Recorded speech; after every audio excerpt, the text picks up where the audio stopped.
Yeah, so today we're going to talk about something that we have been emailing out a lot about, but we haven't ever done like a full-on training with you guys. So we thought rather than just giving some like okay advice, we would come here and do the full thing for you guys and try to give as much detail as possible. We've been working on these ideas for a while now. Parasites have really been killing it for at least 6 months now. I mean, I would say I think they've really got a serious. I mean, it's an old strategy. Here's the thing, right? This is a strategy that's been working for a very long time. Even back in like 2005, people were doing this, I think. But recently, it seems like since the Penguin update, they've gotten a real boost in effectiveness again. And they're working as well as they ever have, if not better, right now with the way that Google's algorithm is currently sitting. So people have been really working on this parasite strategy for, I don't know, close to 6 months now, and at this point we've got it down pretty well. So we thought, why not show you guys what we've been working on? Yeah, just to jump in for a Okay. sec. While I was Googling to make this PowerPoint, I found a post from Rand Fishkin from back in 2007. That's the head of SEO Moz, when he was saying that parasites were a big deal back in 2007. But back then, what he was really talking about was more black hat style parasites, like trying to get your stuff onto like Harvard.edu or Right. sites that really are not, where you're really having to like do some hacking to get it on there. The stuff that we're going to be talking about now is much more white hat parasites, which is what seems to be working these days anyway. Yeah, I think they've cracked down a lot on those doorway pages and stuff that people used to be successful with back in the day. But also, I think the meaning of the term in its popular use has kind of evolved since then. Because I remember when I was first getting into SEO, this was a big strategy. And when I was first learning how to do things, this was kind of the strategy that I used back when I was in college, before I really had very much money to invest in anything. It's nice because it's really cheap. For the majority of the time that you're working on these things, if you want to do them manually, you can. All you have to do is just go and create a Web 2.0 account or something and see if you can rank it. So it's a great way for beginners to get started, because there's practically no investment whatsoever in terms of money. But it's also nice because you can do a real bulk strategy with this once you're a more experienced SEO, and you can really kill it by just creating tons and tons of these things and trying to rank them for a mass bulk keyword strategy, similarly to how we work in Link Emperor, trying to manage as many keywords as possible. So it's pretty cool, and it's something that everybody who's in SEO should be pretty comfortable with. So let's get started. So first off, we're just going to kind of define parasites and talk about the difference between ranking your own site versus ranking a parasite.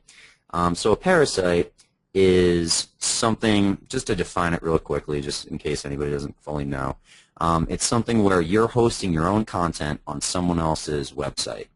And generally, it's a pretty high authority site. Usually it's going to be a PageRank 7 or higher, I would say, as a rule of thumb website. And it's basically people go out there and they're just trying to find the most authoritative sites on the internet that they can get their content on and hopefully a link onto. And so we're going to show you a big list of some of the best ones that we've found in a minute. But that's basically the gist of it. The downside is that you don't control the content. So certain sites are moderated more than others, and if you're doing something that's really spammy, it's possible that if you're on YouTube and you've got a YouTube channel you put a bunch of spammy stuff on there, then sometimes they'll just cancel your whole channel, which obviously sucks. That's the downside. When you're working with your own website, that's never going to happen. So that's why people prefer to rank their own site. The problem is ranking your own site has become a lot more expensive over the last few years than just doing parasites by itself. And so the thing is, like, the chances of your stuff getting banned are usually pretty low. I mean, it doesn't really happen that much, if at all. Depends on the site, though, too. The nice thing is that it costs so much less to rank a parasite than it does to invest in ranking your own full website and create an authority site the way we've talked about in the past, that it all balances out to a net win. So let's just go down the bullets here real quick. Ranking your own site also takes a lot more time. See, because here's the thing. If you're ranking something on a site like Amazon or YouTube, where Google trusts their site 100%, then Google, as soon as it finds a new page on that site, is happy.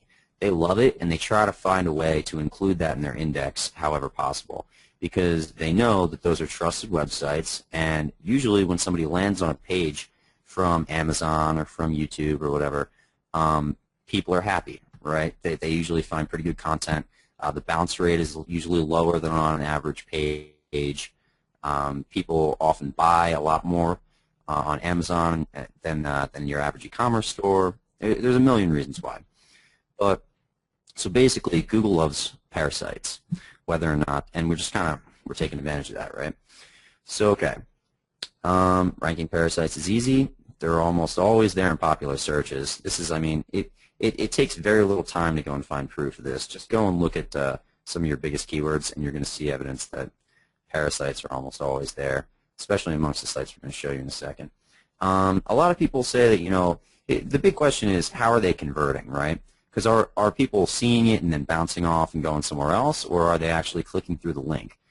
And that's something that I think a lot of people don't think about enough in terms of ParaSites, is how to make sure that the person clicks through and does land on your money site in the end, right? Because you want them to buy. You're not just trying to get rankings here. Obviously, you're trying to make money. So it's important to focus always on making sure that you have a strong call to action in your ParaSite and that you're getting people to click through. But it's very easy to tell once you set some of these up and just go look at your analytics that they really do drive a lot of traffic by themselves. So it's pretty cool. Let's see. Yeah, unfortunately, you don't have 100% control. For the price and the speed to market, you can't be beat. I mean, here's the fact. Like, with a ParaSite, I can rank a ParaSite for a long-tail keyword often within a day. It is really not that difficult. And I'm almost definitely within a month, but usually at least within a week you'll start to see some traction for the keywords you're going after, so long as they're not super tough. And you can even often see some super tough examples that kill it anyway. So they're great. But especially if you've got something where you've got a new keyword that pops up, or like, there's an event that's coming out that you want to rank for, or if there's a big product launch that you're trying to launch jack. I don't think we even really went into launch jacking in this at all. It's a whole separate topic. But basically, a ParaSite is the perfect tool for anything like that where you need a quick ranking really fast. It's also really good for impressing clients, because if you're trying to find a client and land a new account or whatever, and you can go and rank 2 or 3 ParaSites for their big keywords within a couple days, they're going to think you are the god of SEO. They don't know very much, but what they know is you were able to achieve a ranking within a couple days that the other people who have promised them SEO in the past probably weren't able to achieve in a number of months. So these are an amazing client gathering tool. And finally, it's cool because you can take up multiple spots in the search engines, right? For any one SERP, you can. I mean, I've seen people actually take up all of the results in the SERPs, depending on the keyword. Obviously, more difficult keywords, you're not going to be able to do that probably, but especially if you're working on reputation management for your own brand, or if you're just going after some longer tail keywords, you can dominate an entire page with this. And the real benefit that I like about that is I kind of call it branding a SERP, right? Because if somebody finds your site and then they click off and then they find somebody else's site, you've got a 50-50 chance of winning that business, right? But if they land on, say, a YouTube video that links to your site, and then they bounce off that and they go to the next result, and it's I don't know, it's an Amazon ebook that you wrote that has your brand or your logo on the cover, right? And then you go down and it's a press release that's talking about your site. By that time, you can't buy better branding than that, right? At this point, they're going, at the very least, whatever the site this is that keeps getting linked to is a major player. All I'm seeing is everybody is referring to this site on every result, and obviously they've got something pretty good going on. So your chances of converting at that point are way higher, and that's what I really like about this. That's why I call it branding a SERP. Yeah, so let's move on to the next slide.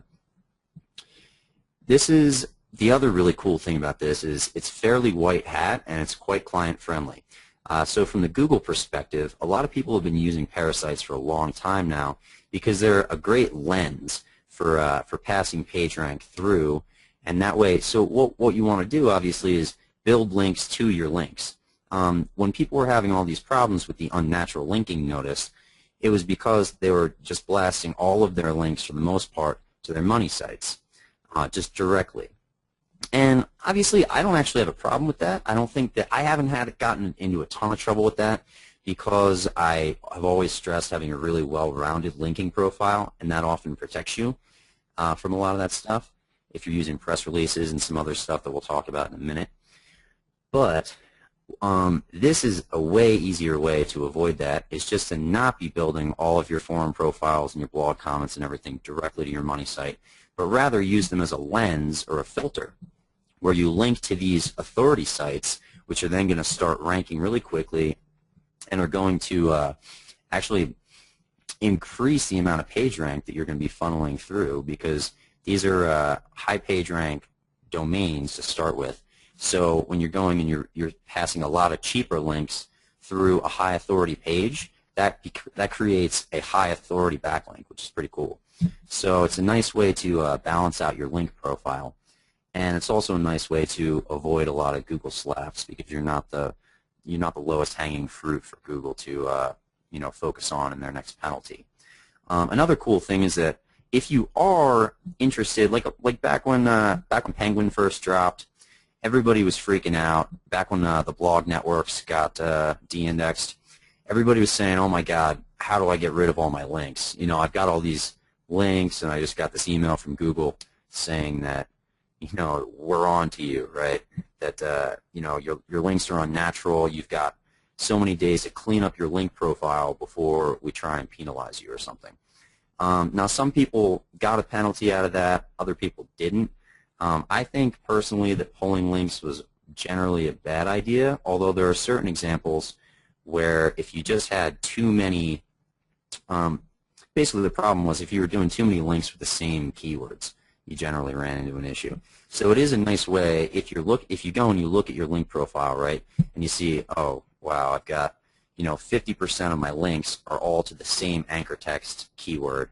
I might get hit by a Penguin penalty, or maybe I already did get hit by a Penguin penalty. If you've been funneling your links through these things, then you're going to have a lot less of an issue. So if you want to just be able to pull your links or whatever, it's cool to be able to be running them through a filter like a ParaSite. Now that's from the Google perspective. From the client perspective, you look squeaky clean.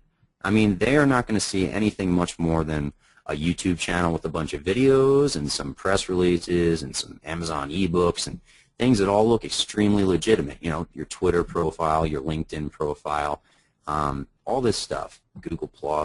These are all completely legitimate things that they want to see. They're going to even be asking you for because they're going, oh, how do I get more social? What's it called? What's it called when you're on Twitter and Facebook and all that stuff? Like social proof? No, not social proof. They want like social media. Yeah, social media. Sorry, I don't know why media couldn't pop into my head. Yeah, you know how they always say like, oh, we want more social media, and even though you know that social media doesn't convert very well for your local clients probably compared with SEO and ranking for their keywords, they always want it anyway. Well, this is a great blend to just go and give them the social media, and you're still accomplishing your SEO benefits that are actually going to bring in new clients. So that's cool. But also they're not seeing a ton of spammy backlinks coming into their money site. Like, for instance, a lot of people's clients are a little bit more sophisticated. Some of them even know how to go and look into Majestic or whatever and actually look at their own backlink profile. Or, God forbid, some other SEO who's trying to steal their business comes in and shows them that stuff on Majestic and then scares the hell out of them because they go, oh, I didn't realize that my SEO guy was doing this and that this is dangerous or whatever. You can completely avoid that by running everything through ParaSites. So if you've got some clients that are very important to you and you want to play extremely safe, run them through ParaSites, no problem at all. And again, another cool thing is you can pull all your links at once, right? So if your client cancels or they don't pay you or you've got some kind of a dispute. You don't always want to use this against a client. It's not always the best tactic, but if you are the type of person who likes to have that control, and a lot of people do, I might recommend it. It's nice to be able to have the option either way. You can pull all those links, and if you created all these Web 2.0s and everything, you can even cancel them, or you can change the title tags and have them go after a different keyword or whatever, and no longer be linking your client's site. So again, it's really nice to be able to pull all the work that you've been doing when you're controlling these types of links. All right, just a quick programming note here. It looks like we've had about another 20 people join in the last couple minutes, so I just want to say welcome. We're kind of still toward the beginning of it, so you haven't missed too much. I just want to encourage everyone, if you have questions, drop them into the questions box, because we are reading these, and we will try to get to them if we can. Yeah, absolutely. And welcome, and shame on you for coming late. Even though we even started like 5 minutes late, so it's all right. Yeah, next, reputation management. Reputation management is actually pretty much a no-brainer at this point. This is really the only way to do reputation management is with ParaSites, and it's going to be pretty self-explanatory. It already should be pretty self-explanatory from a lot of the stuff that I've said on how you could do this for your own brand, but we're going to go even into more detail. It's going to make it as obvious as possible. Reputation management is cool because a lot of people are looking for it. You can charge a pretty good amount of money for clients that you get with that, and it's easy. I mean, it's really easy to do at this point, so let's just move on to the next thing. And if you have any questions specific to that, then just ask them at the end. We'll have a Q&A. All right, so here's a massive list of popular ParaSites. I actually pared this down. I had a list that was about easily twice as big, or maybe even 3 times as big as this. But these are the main ones that I thought most people are using at this point. So let's just go down, and I'll just talk a little bit about a few of them. YouTube, we have an entire slide for YouTube videos later on, as well as Amazon ebooks. So I will defer that for later. Facebook pages, these are obviously pretty easy. You're always seeing somebody's Facebook page rank for their brand, right? So it's a pretty no-brainer there. Meetup.com is really cool. You can go on and you can create a meetup. And Kevin, how much does it cost? I think it's $15 a month to have your own meetup. I think it's 12. I think it's $12 a month. $12 a month. Yeah, and meetups themselves, the group page actually ranks extremely easily. So when you go and create one, think about a creative name for what your group is going to be called, and then go and build some links to that page, and it'll be really easy. Sorry, I'm like talking so fast, trying to drink water and slow myself down a little bit. Let's see. LinkedIn, very easy one. I don't use LinkedIn a ton, but I know that you can create like a LinkedIn business profile page that's easy to use for reputation management. Also, Twitter profiles, simple. Tumblrs are a really easy one to do, and you can, I don't know if you can still pull in RSS feeds directly into a Tumblr automatically or not, but we used to be doing that a lot, and that was pretty cool back when we were running a bunch of auto blogs and stuff. But either way, Tumblrs usually rank pretty easily, and I think there's a nice hack to build some page rank in those easily too. Although I don't have the full details on that right now. Ready to go. Let's see. MySpace accounts actually still work surprisingly well, even though MySpace itself is pretty much dead. It's a massive authority site in Google's eyes, and those MySpace account profiles still actually rank pretty well. Yeah, if you Google my name, I think my MySpace is ranking number 3. Something like that. As embarrassing as that is. Blog spots are kind of right up there with Tumblr. They've been great for a long time. I mean, obviously, their Blogspot is owned by Google, right? So Google loves all of its properties. That's why YouTube's the best also. So Blogspot gets a nice little bonus in their eyes. Here's one that I recently found that I actually haven't ever heard anybody using before.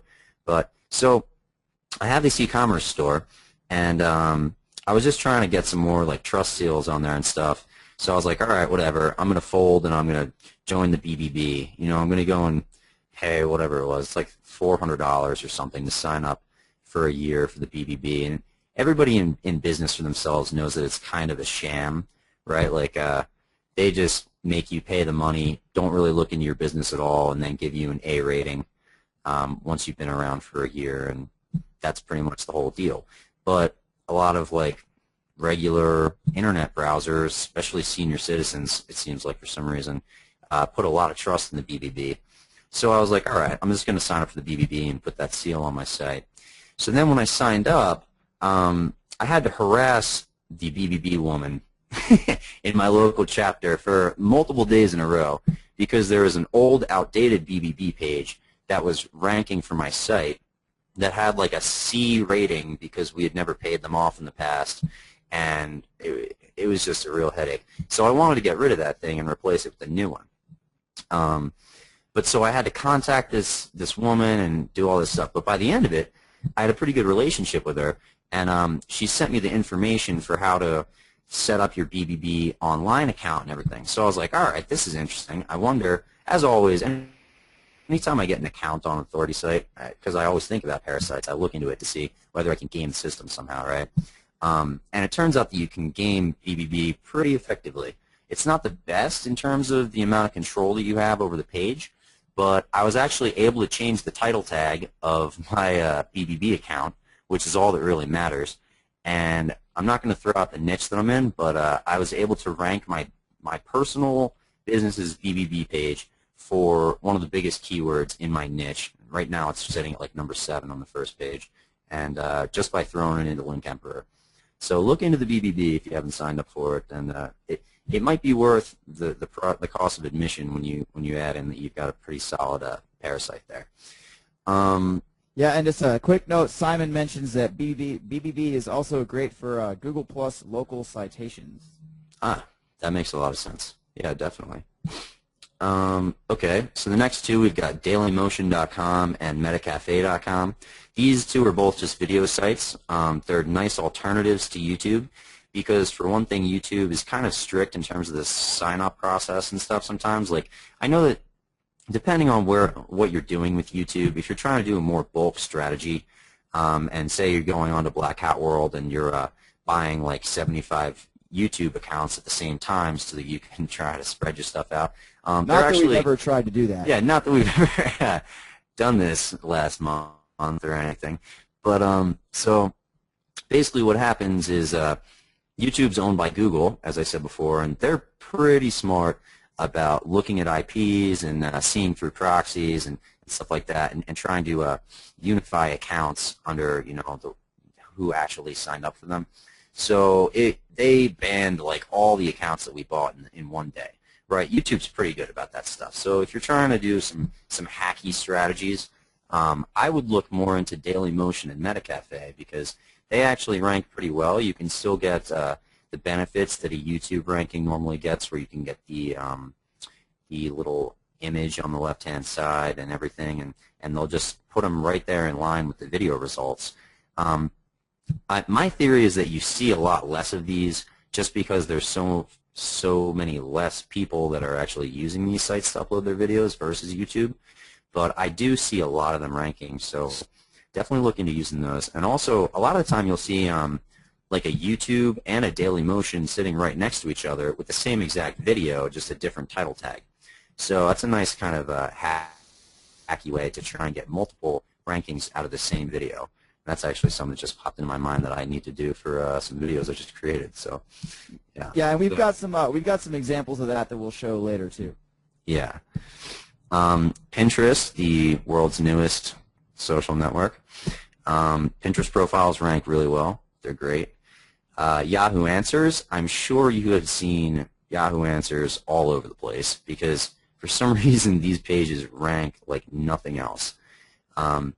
So you have to be a little bit creative, right, because you don't fully own it unless you're actually asking the question, which is probably the best strategy. But you can also go in there and write up a creative result or a creative response to somebody's question and throw your link in there or something. There's a lot of different strategies, but either way, just the power that Yahoo Answers has to rank is so high that you can't really ignore it, right? Let's see, what's next? iTunes Store. I think it's easy to upload audio and ebooks and stuff on there, and you can rank those.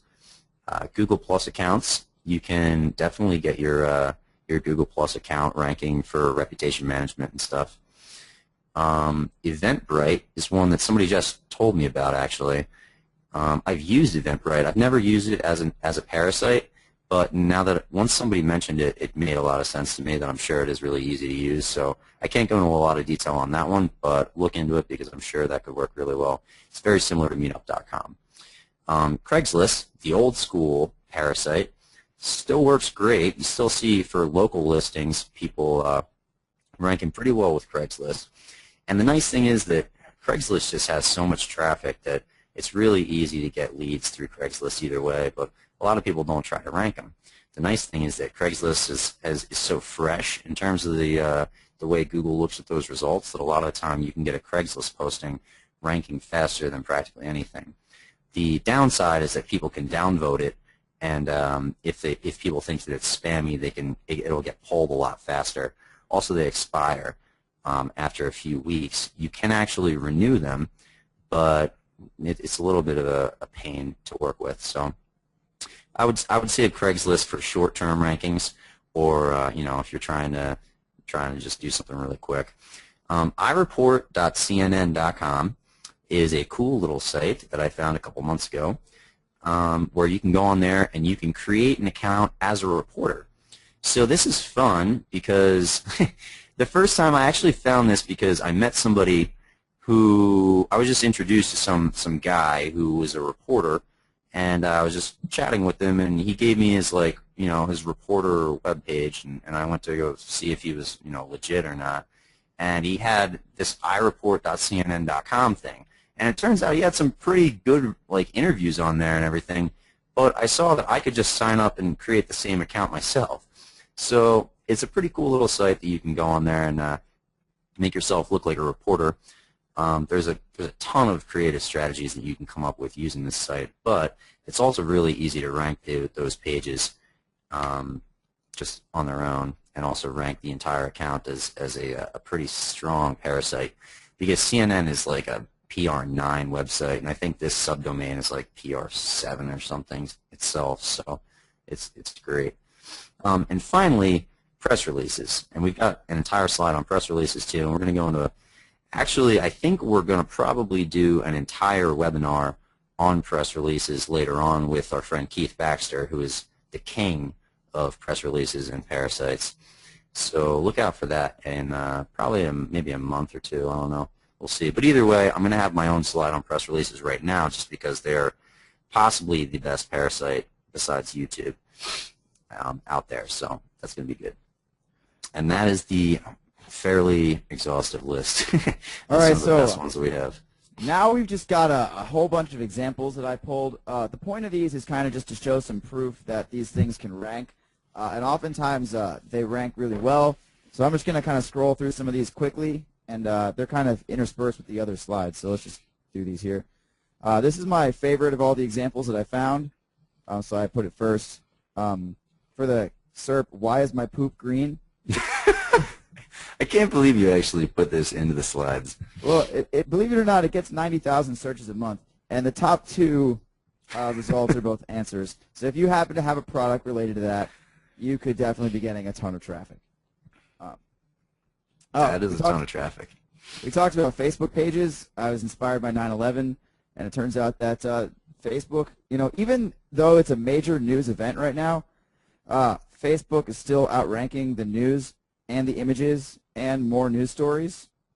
That is crazy. So, I don't know who owns this Facebook page. It could just be some random guy, so it's a great strategy if you've got anything that My guess would be that this is probably great for any kind of Republican demographic if you're into political stuff, but then also, it could be anything like the survivalism niche or whatever. Anybody politically active probably would be interested in that kind of stuff. Or just anything where people would want to identify with your cause, like your page. I don't know. Yeah, let's keep going here. Sure. So we got Askville from Amazon.com. This is just like Yahoo Answers, which we didn't mention, but Askville also ranks really well. So this is another extremely big keyword. It's got 14,000 searches, and this guy is ranking with a question that he probably wrote himself, and then an answer that he probably also wrote himself about weight experience. Yeah. Another quick one, Squidoo. Squidoo, I don't know if we mentioned, but Squidoo still works pretty good too, I think. Oh yeah, I didn't put them on there because I haven't used them in a long time, but back in the day, Squidoos were the best overall. I know they kind of cracked down a little bit on spammier Squidoos at some point, but yeah, people still definitely use them. All right, press releases. Here's a press release. I actually don't know if this is one of ours or one of our affiliates, but it's ranking right below us for our name, or at least it was whenever I made this screenshot. Yeah, those results move around a lot because there's a lot of affiliates fighting for that spot, but yeah. Yeah, I mean, press releases are unbelievable for reputation management. The cool thing, too, about press releases is that, as you can see here, you've got Link Emperor is the first keyword, which is just the brand, but then you've also got automatic link building software, right? So link building software or automatic link building software could be your second keyword or possibly your primary keyword. It all depends on how you want to do it. But either way, the nice thing about press releases is that it's really easy to get them ranking for a brand and a keyword and still make them look like a very legitimate news piece. All right, and we've got, here's got some info on press releases. So do you want to just go through these?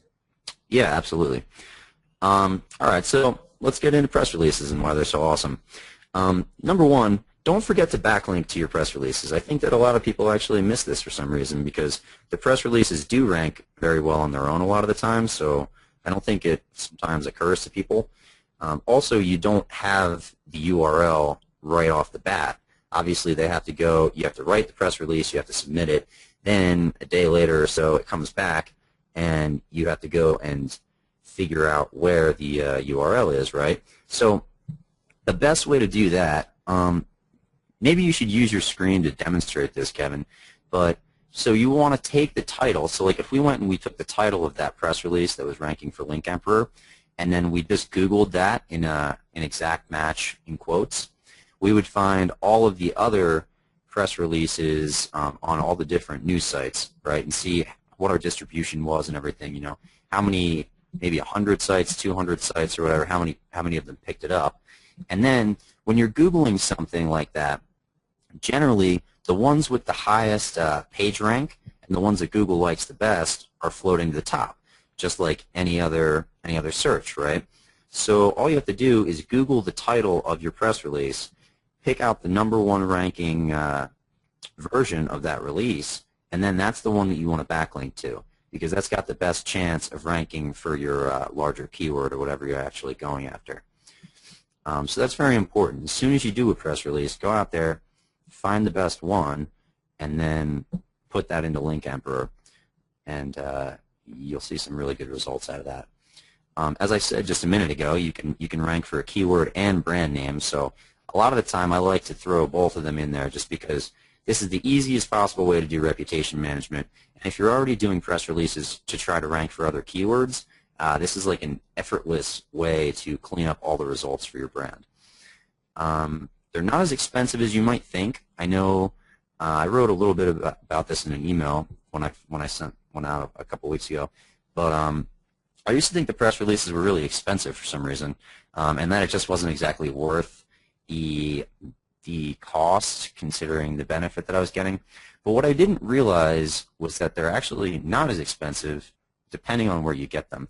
I should probably put a list of some of the more popular press release sites. I mean, I think PR Web is like the biggest one, but what are some of the other ones that we use? There are a couple other ones, WebWire, EmailWire.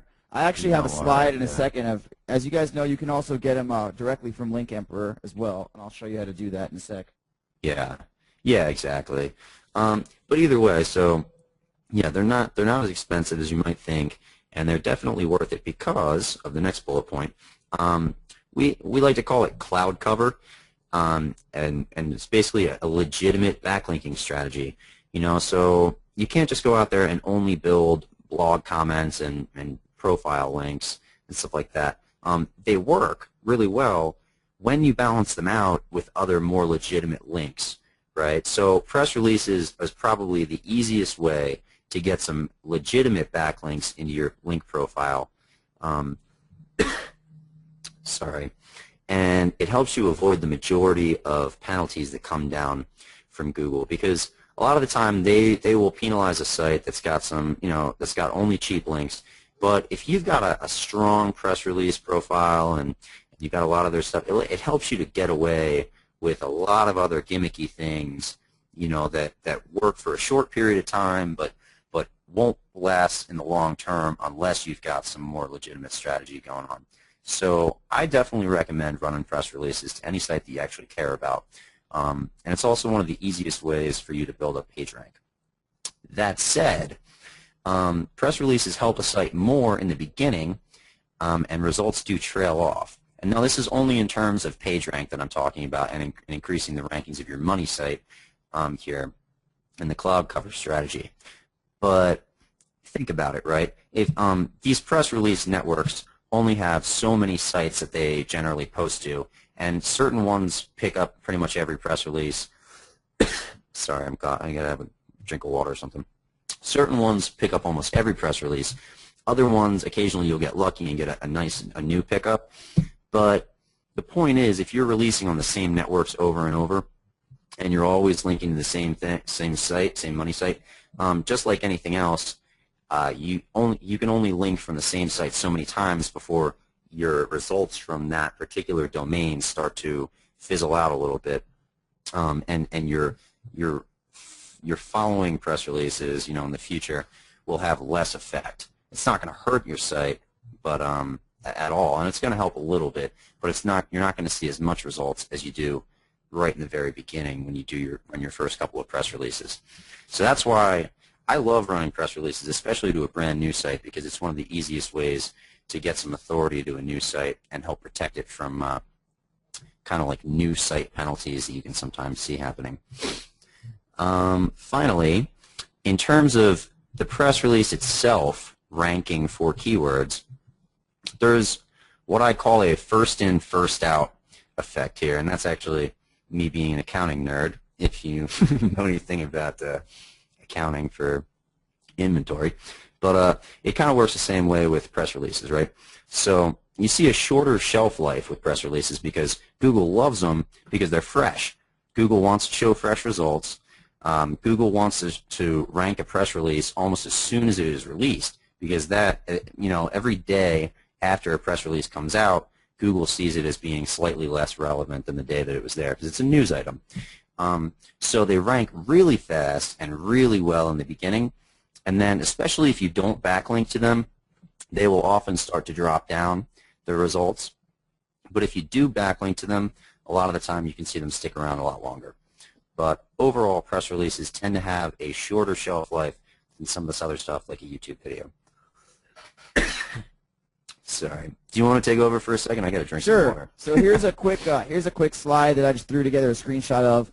A lot of you guys don't know this, but you can actually order press releases on Link Emperor directly. The way you get to it is you click the link building tab at the top, and then on there's a button that says Order One-Time Blast, and you click on that. And a lot of you guys have seen this page. Some of you haven't. This lets you order any link blast on Link Emperor kind of as a one-off. But what's cool is that if you choose press releases, where I have that blue arrow pointing to, it will actually drop down this box that asks you some questions about your press release. And that's because our press releases on Link Emperor include writing. So you don't even have to know how to write a press release. You can just throw in your information, kind of give them some suggestions about what you're interested in having the press release be about, and they will kind of do it all for you. I wouldn't recommend that you just use this. As we mentioned, there are other press release resources that are also good. PR Web and a few other ones, and as we mentioned, we're going to bring on Keith Baxter to talk about that in a lot more detail, probably in about 6 weeks. But this is a great way to get started if you're kind of looking to get started now, and it's a good resource and it's pretty cheap. Yeah, and it's pretty much the absolute easiest way to order a press release that anybody's ever seen. So that's cool. On to videos. Sorry, I'm still coughing a little bit, but hopefully this subsides now that I drank some water. In terms of videos, YouTube is the best, but as I mentioned before, dailymotion.com and MetaCafe also work.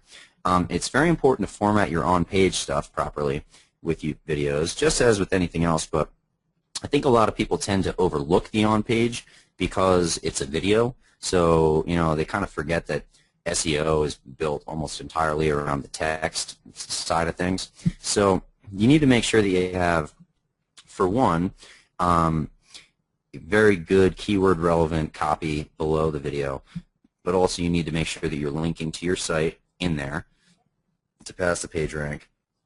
Also, a lot of people forget about there's a transcription option in YouTube, and this hasn't been fully proven yet, really. No like scientific studies have been run on it yet, but we tend to think that videos that have transcriptions tend to rank a little bit better than ones that don't. So if you have a transcription, throw it in there for sure, and it tends to, I think, help. Well, go back. Hold on, I'm not quite done yet. Sorry. Also, that's all right. So we got a couple other things here. Okay, so for one other thing, I didn't put this into the bullets, but on the conversion side of things, make sure you end your video with a call to action. So you don't just want to let it end like, thanks for my video, or thanks for watching my video, and then what happens immediately after that? All the ads from YouTube pop up, and they try to get you to go to a different video. Now, YouTube's obviously very effective at getting people to click on other videos because that's the only way that they make money, right? And they're Google, so they're brilliant. So what you want to do to avoid that is to put a couple seconds of hang time at the end of your video that says, click the link below to learn more, basically. And then just kind of sit there and have an arrow or something like bouncing up and down for a few seconds, pointing at your link below it. That will increase your click-through rates astronomically because people aren't getting distracted, those extra ads aren't popping up, and you're actually telling people to do something rather than just letting them click the back button. Extremely important. Next, in terms of ranking videos, interaction is really important if you want to rank well on YouTube itself. It seems like it's actually a little bit kind of a discrepancy here between ranking on YouTube and ranking in Google itself, even though it seems a little bit weird because they're both owned by the same people, but they obviously have slightly different algorithms. So interaction, like comments and likes, seem to really increase the YouTube ranking of a video very quickly, and you can see a video ranking #1 for massive keywords within days if you can generate a bunch of comments and some likes on there. Now, the easiest way to get comments, rather than just harassing all of your friends, is going on to what's that site that everybody's using? Microworkers, I think it's called. Yeah. You there, Kevin? I don't actually know. I wish I had the URL off the top of my head, but I just thought of this while I was reading down the slide. But I'm pretty sure. Well, you can get you can get likes on Fiverr, but for comments themselves, I believe it might be microworkers.com. But if you just Google the word microworkers, there's a couple different services that do it, so it's not that big of a deal. You can find them. But either way, you can just create a little gig that pays out like 25 cents or 50 cents if they go on and leave a relevant comment. And I know a lot of people that are doing this, and it really games YouTube extremely well. It's a little bit more expensive, but it works so well that it's worth it for the keywords that are more important to you. So finally, the other half of that was for ranking videos in Google, as usual, backlinks tend to be working better. So backlinking, it seems like it helps a lot in YouTube rankings, but it's not the end-all be-all. The interaction is a bigger side within YouTube itself, but in ranking in Google, do not forget the backlinking. And I'm not sure if the interaction has as much of an effect on the Google rankings as it does on the YouTube rankings. So that's all I got for that. You want to do this one while I drink all some right. water? We got a couple example slides here of YouTube videos just absolutely killing it. If you have any doubt that YouTube is great, take a look at this keyword. Golf swing is a huge keyword. 450,000 broad global match searches. But like here we have a case where the same video is ranking #1 and #2 for this keyword. So he's got it up on YouTube, And then he's got it up on another site, videojug.com, which is a site that I don't even know, to be honest. But Google is not smart enough to figure out that these are the same exact video, and he has backlinked both of them, and he has now got the top two searches. So when people search for golf swing, I guarantee you that they probably end up watching this video. And if this video ends with selling a golf swing training product, that guy's probably killing it. Yeah. And think about how much higher your click-through rate is going to be when you've got the same exact image twice in a row. That's like one of those, it's like a freaky ad on the side of Facebook or something where you're like, what is that freaky thing? And then the click-through rate skyrockets, right? I mean, I'm sure that he's doing it amazingly well with that. And notice that he has a completely different meta description and a completely different title tag. And that's probably a big part of the reason why Google, for some reason, didn't realize that it's not actually, and a different length of the video. The one is 9 minutes and the other is 8.5 minutes. So this guy's obviously gaming this a little bit on purpose, but he's doing a great job of it. Oh, that's a good idea. Simon also just mentioned in the comments, it's www.shorttask.com is the microworker site that I think most people have been mentioning or using lately. So shorttask.com. Here's just another example that I thought was really interesting. The keyword glass repair. This is very much a local keyword, you can tell, because it shows the full set of local results, and it also gives me a related searches of local at the top. But you still see that YouTube is ranking, in this case, number 2. But still, it's a great way to just jump over those local results on a local keyword. All right, so let's talk about Amazon. Yeah, sure. All right. So here's the thing about Amazon. Everybody's been going crazy about Amazon ebooks. The truth is you can sell practically anything on Amazon, but the reason why we want to use Amazon ebooks for SEO is because you have to have your own product. If you're, say you're doing drop shipping or something, and you're selling the same product as a bunch of other people, if you don't have the best seller rating of anyone who's selling it, and you don't have the lowest price, then someone else is going to steal the buy button from you and start profiting off of all the SEO that you've been investing in. I don't know if that fully makes sense, but basically, long story short, the easiest way to create your own product on Amazon is to create an ebook because you can do it practically for free, and you know, you can hire somebody else to make it or whatever in like a day or two, and it's pretty good. So a lot of people have been getting into creating Amazon ebooks and just uploading them, and there's actually a lot of courses on it that are coming out over the last couple weeks. Perry Belcher and Ryan Dice came out with one, and also there's one called, I think, The Perfect Publishing System. That's also supposed to be pretty good. So you can look into that if you want to get heavy into the Amazon ebook market. Also, the important thing to remember about these is that you're not going to really convert much traffic unless you put a strong call to action. So if you've ever seen a Dan Kennedy book before, he does this, I think, better than anyone has ever done it. So just go and pick up like The Ultimate Sales Letter or something by Dan Kennedy, and you'll see exactly the way that he structures his books. But what you want to do is right at the very beginning of the book, before you even get into the content, you want to put a call to action for where they can get more free information if they go to your website.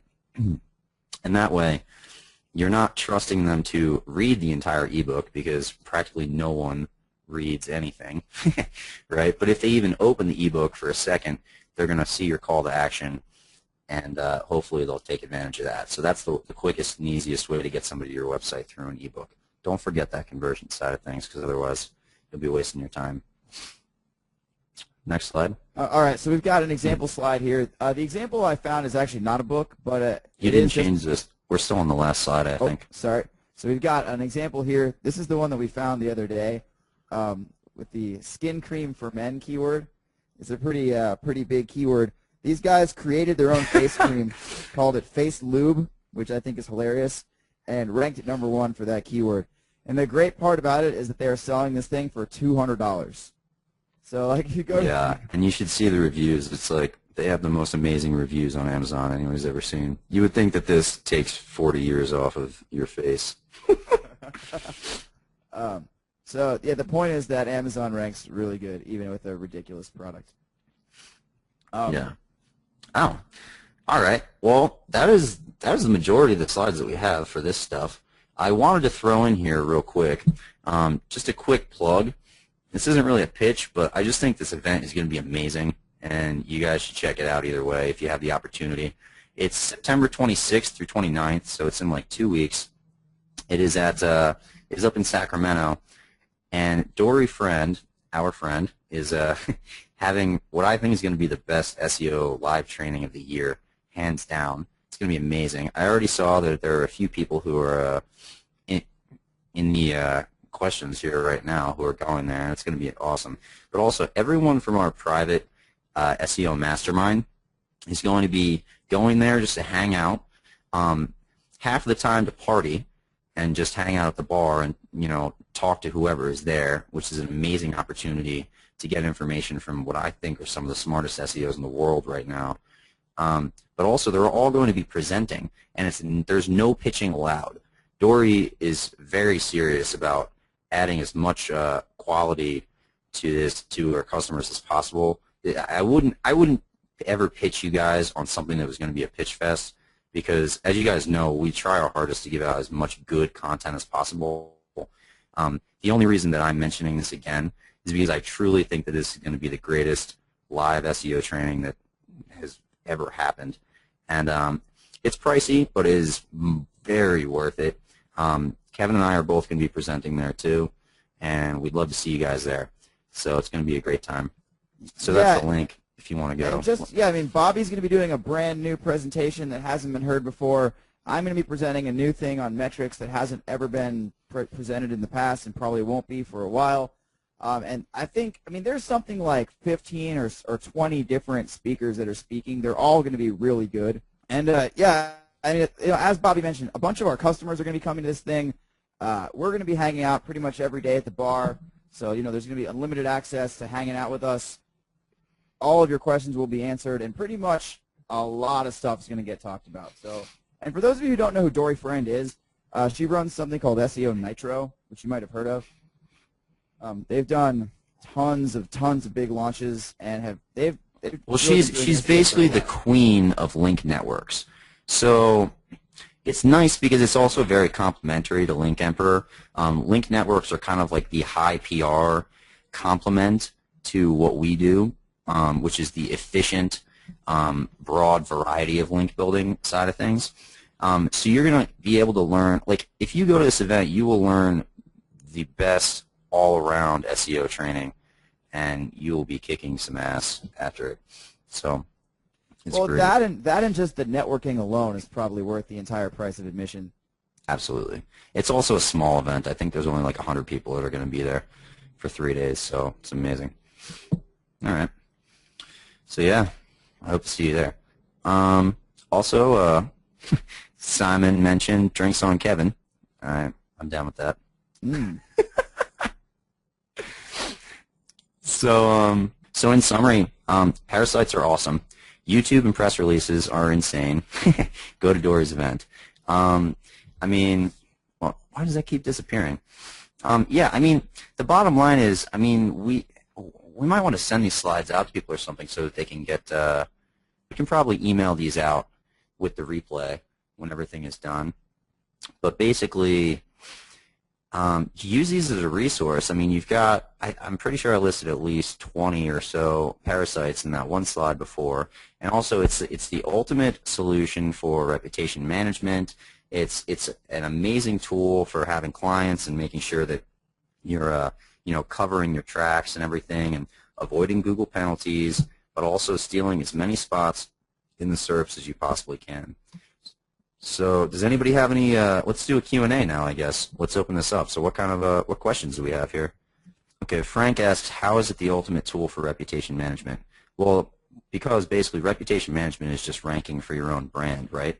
It's just making sure that when people Google the name of your business, that they're finding stuff that you control optimally, or at the very least, stuff that sounds good, so that they think that, yeah, so that they think that any bad web results or whatever or so that they don't find any bad web results. So this is the easiest possible solution because you're able to steal as many spots as possible, right? And also, usually your brand is a pretty easy keyword to rank for as it is. So this is a no-brainer. We got, do you guys create your own videos, or do you use a particular software to do it? We like Animoto. We like, what's the other one we use? Go Animate? Yeah, I totally should have thrown that into a slide. That was a good question. GoAnimate.com is great, and Animoto. Also, Prezi, Prezi.com is another really good one. If you just search for, also, there's something called SlideRocket.com, and if you just search for presentation software or something like that, you will find a lot of results out there. It is easier than ever to create your own videos in a fairly automated way. Another common idea is you can just use PowerPoint and make a screen capture video of that. Yeah, definitely. Yeah, using Camtasia or Ning, Ning.com. I think that's isn't Ning? It's Jing, J-I-N-G. Oh, Jing. What is Ning? Oh, Ning is like a social. Right. Ning is another one of these. That's another parasite, actually. Yeah, Ning might be a good parasite. Yeah, Jing.com is another place where you can easily create your own screen shares for videos. Also, somebody just mentioned Fraps, F-R-A-P-S, for screen capture. Thanks, Nadia. Okay, what other questions do we have?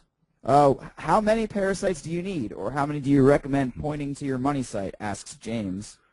Well, that all comes down to your budget, how much you want to rank for a particular keyword, and how effectively you can create certain parasites, right? I mean, it's really all about getting the best bang for your buck and figuring out what your advantages are, right? So, say for instance, you've got like I just hired an outsourcer the other day. I know that Link Emperor is supposed to be fire your outsourcers, right? But outsourcers are still good for some things, right? So I hired an outsourcer who's basically managing an e-commerce store for me, and he's placing orders and doing all sorts of stuff. And I found out that he's like a really good artist. So I just started having him create little videos, and all of a sudden that strategy's been killing it. So a lot of the time it's just about sitting down and looking at what opportunities you have in front of you and what your skill sets are. And that'll kind of be the solution to how many you want to create or what type you want to create. But, I mean, yeah, it really comes down to I would keep backlinking certain ones until they're moving. And if you don't see results with one for some reason or another, sometimes you just want to create another one until you've taken up enough spots where it works. I mean, you don't want to create just 10, and just hope that all of them are going to rank, because it doesn't always work out that way. It's always a little bit of a gamble. So I usually, if I'm trying to do a reputation management or something where I'm trying to, cover up at least the first 2 pages for a business, I would be doing a lot of them. I would probably create hopefully 20 or 30. I mean, it's easy with Link Emperor because you can do automated press releases and stuff like that. So usually I just use a lot of press releases, and that takes care of the majority of the issue for me, because I'm also using those press releases to rank for other keywords. But it all depends on what your overall strategy is. All right, some other questions. James also asks on Craigslist, if you renew the post, do you get the same URL? I think the answer is yes. Yes, I think you do keep the same URL. Simon suggests putting your phone number into the YouTube video keyword, or sorry, YouTube title as a call to action. I think that's actually a good thing to do always if you have a local type business. Yeah, for sure. No, that's definitely a great tip. Let's see. Roberto asks about if you pad the end of a YouTube video to try to put the call to action, does that hurt your rankings because people watch less of the video? You want to ride the line with that. Yes, you don't want to make it like 2 minutes long. I should have mentioned that. Usually we try to do about 15 seconds or so. It's long enough where it kind of gets the point across, and nobody's sitting there for 15 seconds watching, an arrow bounce up and down unless they're not really using their computer. But it's not gonna, it's only such a small percentage of the overall video time. If you got like a 2-minute video, that it's not really going to affect your rankings. So yeah, we try and balance it. So I don't think we explained the rep management thing good enough, because there's two questions that are kind of the same. Frank asks, how is this good for reputation management? And Nadia asks, what are the best tactics to push down slanderous web results? And the answer is you create a whole bunch of parasites and you rank them above the guy you don't want to be on there. Yeah, I mean I must have skipped over it somehow, or maybe if you came in a little bit late, you might not have gotten that part of it, because I kind of was heavy on that explanation in the beginning. But yeah, I mean, reputation management is just find your brand's keyword and backlink to that for all of your parasites. So just create as many parasites as you can. Go through the slides, and when we send them out, and hopefully you'll get it. And if not, right into customer service, and Brett will go through and explain everything to you, or Cody. Cody's our new customer service agent, since we've been getting a lot more volume. And Brett's actually moved up to more of a management level recently, so congratulations, Brett. Yeah, so for example of reputation management, if you Google my name, there were some pages that were ranked on the first page that I didn't really want there. So what I did was I went and created a whole bunch of parasites. I created LinkedIn, Twitter, MySpace, Google+, GitHub, a few of the ones we talked about, and we just threw them in a link emperor and got them to rank. And that's pretty much all you have to do. Yeah. And a lot of the time it's just about using your resources, like I said, with like the bbb.org one. A lot of people just have a BBB page, so that's probably going to be ranking for your brand already. If it's not, then just build a couple backlinks to it, and it'll be up there, guaranteed. So just look at the assets that you already have out there and see what you can take advantage of.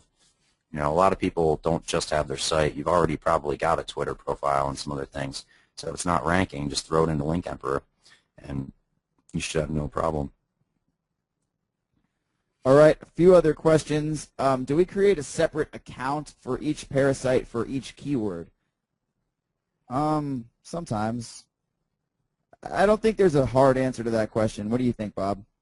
A separate account? So, like, do we create a new YouTube account for every video or something like that? No, you don't have to. I think that's kind of a judgment call. It depends on I think it depends on how possibly if you're doing some kind of like spammy YouTube stuff, then you might want to look into distributing your accounts a little bit. But for the most part, I think you're usually fine with just using the same account for most. At the very least, for most small businesses, I would just use the same account.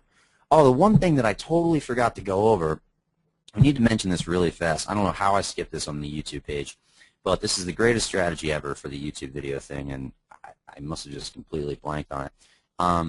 The easiest way to do that strategy is there's this little gimmick where can you maybe go to YouTube real quick and just go click on a random channel, and you can see where there's comments on each of these channels, right? So I'm not seeing the screen anymore. Can you guys see that? Okay, there you go. All right. Yeah. Who is this? Is that Justin Bieber? Who is that kid? I don't know. Who these people are. It's Justin Bieber 2.0. You want me to click on a channel? So yeah, just go to a channel like that. Yeah, and so go to let me see. Oh, they have like a custom channel or something, huh? Yeah, this is like a fancy channel. Should we just go to a regular channel? How do we? Yeah. Let's just look at a random channel here. Like, yeah, I'm sure one of these will be fun. Probably not. Obama 2012. I have no idea what's. That looks. These are all fancy.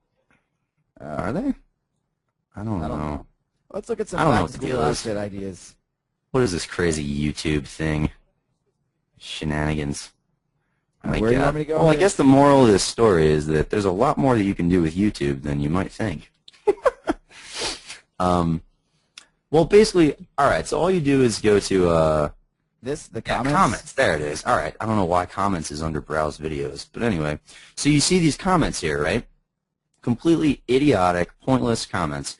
But go and scroll over the channel names under those comments, and if you actually, I don't know if you have you don't have, you're in incognito right now, but if you go into this and you look and see whether it's a do follow link or not, these are all do follow channel links. So these are the easiest blog comments you'll ever find. And what it does is it builds the page rank to your own YouTube channel, making your videos rank about 100% easier than they would off the bat without having commented on other people's channels. So all you have to do, if you really want to go crazy with it, is search for like one of the keywords in your niche. Do like a site command, like site youtube.com, and then do like cosmetics or something, whatever the keyword is, and you'll find all the YouTube channels that are related to your niche, and then just go place a comment on each one of those, and that'll go back to you. Those will have all related links pointing back to your YouTube channel. For one thing, this is an amazing way to make your YouTube channel rank higher for your own brand searches, right? So if you want your YouTube channel to be a good parasite for reputation management, this is the easiest way to do it, building some quick page rank. But also, it's going to have it's going to have like a multiplicative effect on the ability for all of your YouTube videos to rank too, right off the bat as soon as they're uploaded, without even having to individually link to all of them. So, does that make sense, people? So basically the point is you get all these great links just by posting comments on the videos of people who have good channels.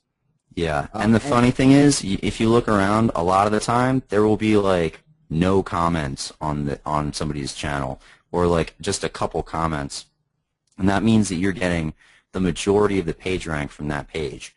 It's not like pages that have like 1,000 comments on them, and your page rank is getting split by that. This is like one of the best comments that you could ever have. Yeah, and Brian asks, can it be the same comment on different channels? Probably. Yeah. Yeah, I mean, absolutely. I would probably change it up a little bit if you wanted to, but you don't even need to do that many of them, because the thing is, like, PageRank on a site like this passes really easily when it's internal PageRank. So all you need is like 15 or 20 comments, and the next time a PageRank update comes out, your channel is going to be like a PR5 or something like that.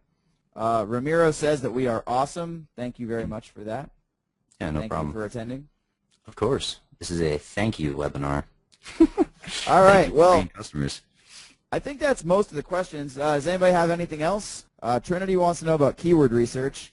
That probably belongs in a video or webinar all to itself. But oh yeah, absolutely.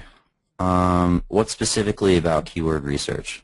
So he wants to know about keyword research for parasites. I mean, really, it's the same thing as your normal keyword research phase. So I can't go into too much detail about that because we really could fill an entire webinar about keyword research itself. But we do have there's actually a tutorial video that we have online for keyword research, Link Emperor, that would probably help you, and that makes it extremely easy. You can just steal keywords from your competitors and just go through and see which ones you like, and it becomes at that point more a function of how easily you can create parasites, and that would dictate how many keywords you can go after with this strategy. In the future, we're actually looking into possibly creating some sort of some different types of parasite creator tools or things to kind of automate that side of it for you guys, but we haven't really fleshed that out yet. Does clicking on your organic link many times help? No, I don't think so. Brian wants to know if your site is generating pages dynamically, can they get indexed? The answer is if your site's set up right, yeah, they can. Yeah, absolutely. The one thing that you want to watch out for with that strategy is making sure that you have original content, because that's kind of the old school SEO strategy of just creating as many pages as possible. But now they're a little bit since the Panda update, they're a little bit more careful about which pages they index. They just want to make sure that there's original content on all the pages. Yes, Trinity, in our keyword research video, we explain how to steal your competitors' keywords. To answer your question. And Brett can probably grab the link for that and send it to you in the comments. Or if you have more questions, just send us a support email, and they can send you some good resources for that real quick. Steve asked, what is the best package to help a WordPress site get PR? I don't know what you mean by package. Do you mean like which link emperor package, or just how much linking? if you can clarify that. Yes. I mean, the answer is any package will probably do. It's more a question of how quick do you want it. Yeah, it's a function of how many individual URLs you have, and what you think. It's also a little bit of like see how it goes for 2 to 3 weeks, and if you're getting the results that you need, then you're probably at a good level. If you're not, you might want to consider upgrading. We're talking to Brett and seeing what he thinks, and seeing if he thinks that maybe there's a better strategy for you. How many keywords do you put on each video? That's a pretty good question. It really depends on the niche and the long tails that you're going after. If you're going after major keywords, then you're probably only going to want to go after 1, maybe 2 or 3 keywords. But if you're in some kind of a really long tail, really easy niche, then you can probably use link building to overcome some of the on-page limitations there and rank for more keywords. It's just kind of a factor of how difficult are the keywords that you're going after. But usually, you can try to go after 2 to 3 keywords is generally what people say for per URL, not just for a video, but in general, just for your average page. Usually, if your home page, you can try to rank for more keywords, just because it's got such high page rank as well. All right. Troy asks about, is there going to be a replay? Yes, we will have a replay out. It's probably going to be next week, probably toward the end of next week before we get it out, just because things are kind of busy over here right now. But yes, we will have it out, and I recommend you watch it because I think this is pretty good. Yeah, I think especially in the beginning we got a lot of good content in there. Should I rotate my site URLs in and out of Link Emperor after 30 to 60 days? Well, I don't recommend that, but it really depends on what your budget limitations are. The one thing that you want to be careful of is just making sure that you're keeping your link velocity somewhat steady and consistently getting new links to your pages.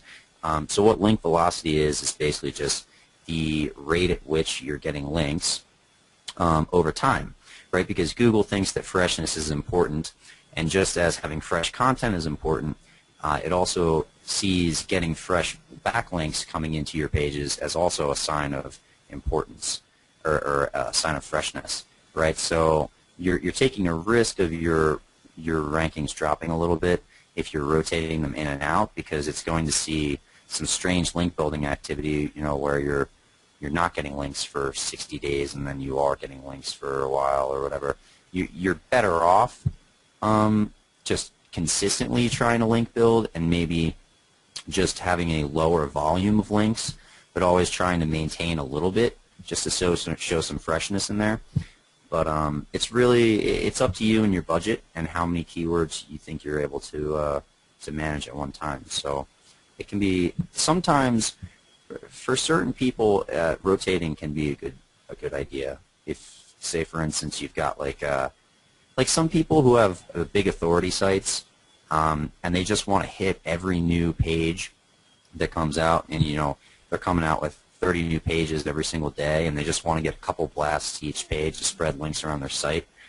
That's kind of a justifiable argument for rotating pages in and out sometimes, but it really depends on your strategy. So it's a tough one. That's one where if you're on the fence about it, you might want to send in a support ticket and have somebody take a custom look at your site. All right. I think that is probably all of the questions at this point. Plus, we are right at about an hour 20. Awesome. All right. Well, I hope you guys got a lot out of this, and we're gonna try to send out the replay as soon as we can get it out there. And once again, look into Dory's SEO event, because it's going to be amazing. Yes, it's definitely going to be, you're just going to learn so much, and you're going to meet a lot of great people there. Michael Taggart's going to be there. Keith Baxter's going to be there. Dory Friend's going to be there. We're both going to be there. Who else is going to be there, Bobby? Ezra. Roger. Roger's going to be there. Brian Horn's going to be there. Chris Ormiston's going to be there. These are all people that you may have heard of one or two of these people, but these are all people that we highly respect and have given us billions of brilliant ideas. Rob Burns is going to be there. I'm trying to think of Laura Betterly. A lot of And big names. Couch Surfing Ori is going to be there. Is he? He is. He is. Oh, that's awesome. Well, that's great. Yeah, I mean, check out the sales letter and you'll see they've got a list of all the different people that are going to be there. So it's going to be awesome. And yeah, do we have a date for our next webinar yet, or are we going to email that out? I don't think we've assigned it yet, but I believe it will be. Well, if we're doing another, it might be the Michael Taggart webinar in a couple weeks. I'm not sure. Right. All right. We'll email you guys and let you guys know. But we got some more webinars coming up. We're going to do another one on local coming up, and we're going to do one on an entire webinar on press releases, both of which should be really good. Yeah. So, great. That's about it. Thanks for showing up. I hope you got a lot out of this. All right. Take care, guys. Bye, guys.